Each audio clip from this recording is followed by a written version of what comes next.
Picture बाकी है कि पश्चिम बंगाल में नफरत की रणनीति और धोखेबाजी की राजनीति नहीं चलेगी। बोलेंगे कि चाय से शुरू हुई थी सरकार और गाय पे अटक गई और विकास की मौसी 10 साल में रास्ते में भटक गई। सर 2014 में जो किसान मोदी है तो मुमकिन है सोच के और अच्छे दिन के ख्वाब देख के बीजेपी को वोट दे रहा था, आज 10 साल बाद वो बोलता है कि मोदी है तो नामुमकिन है। शायद अभी वो किसान है भी नहीं कि समय गेले साधन होबे ना।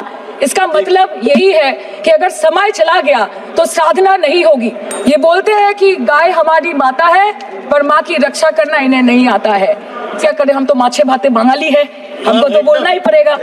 सर पिछले 10 सालों में 1,12,000 किसानों ने इस देश में आत्महत्या की। ये पहली बार की माननीय सदस्य सुना आप? जी हाँ, बहुत अच्छी है सर, सुनिए इनका आप बीच में मत टोकना उनको और सलाह मत देना, आप पीछे सीट पे चल जाओ।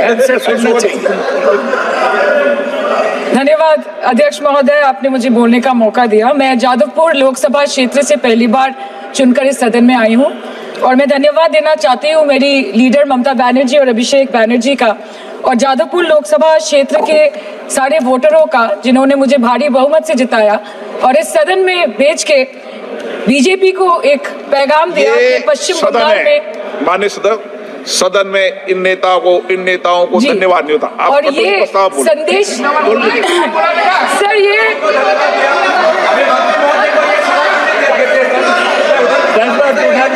Sir okay sir, no problem sir मैं धन्यवाद देना चाहती हूँ जादवपुर लोकसभा क्षेत्र के लोगों का जिन्होंने मुझे भारी बहुमत से यहाँ पे जिता के भेजा और ये पैगाम दिया कि पश्चिम बंगाल में नफरत की रणनीति और धोखेबाजी की राजनीति नहीं चलेगी।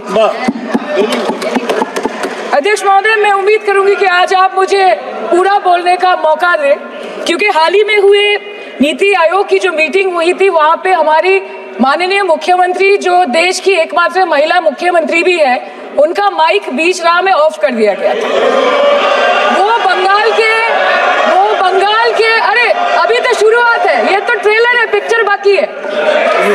अध्यक्ष महोदय, मैं आपसे ये बोलना चाहती हूँ कि वो बंगाल के हक के लिए यहाँ पे सवाल उठाने आई थी, वो बंगाल के लोगों की बात रखने यहाँ पे आई थी, लेकिन उनका माइक ऑफ कर दिया गया। आपके माध्यम से मैं सदन में उपस्थित वहाँ जो बैठे हैं माननीय सदस्य, कोई भी नीति आयोग या कोई भी घटना को सर एक लाइन डिलीट करेंगे। सर एक लाइन सर मैं यही बताना चाहती हूँ कि बंगाल के लोगों का गला घोटने का काम किया गया और उनकी आवाज को बंद करने का काम किया गया।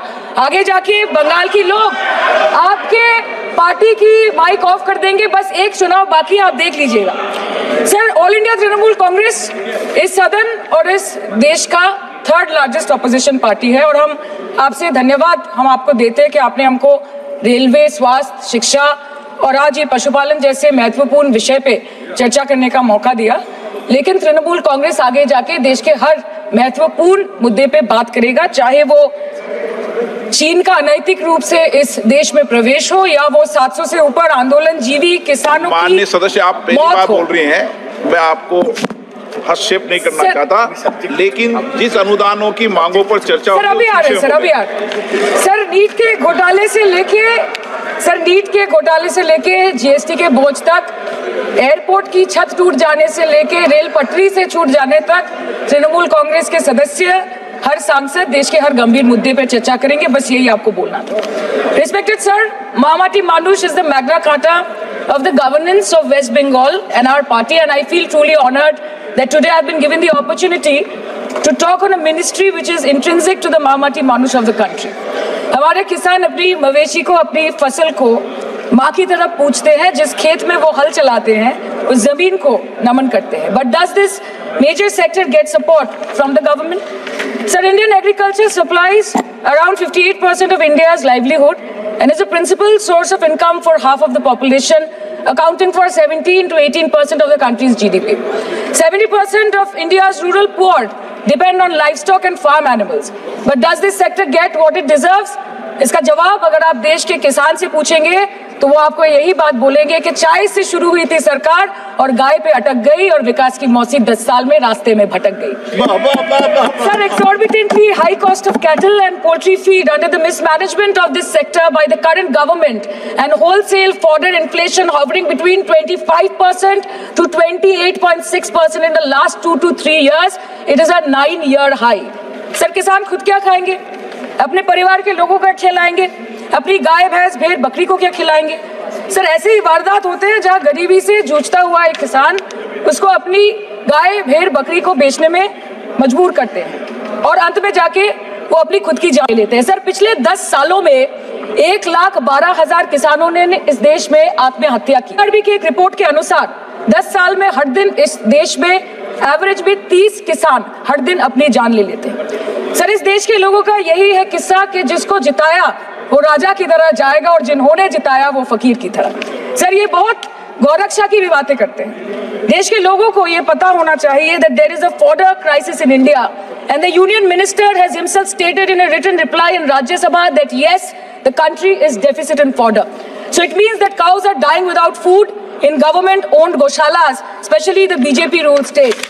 74,000 cattle had died at Panjrapols in Sundarnagar and Banaskantha district of Gujarat in the last 3 years. 200 cows were found dead in Madhya Pradesh's Shivpuri district. 173 cows allegedly died in a week in Chhattisgarh, and 74,016 cows had died in Hingonia Gaushala in Jaipur during the previous BJP government in Rajasthan.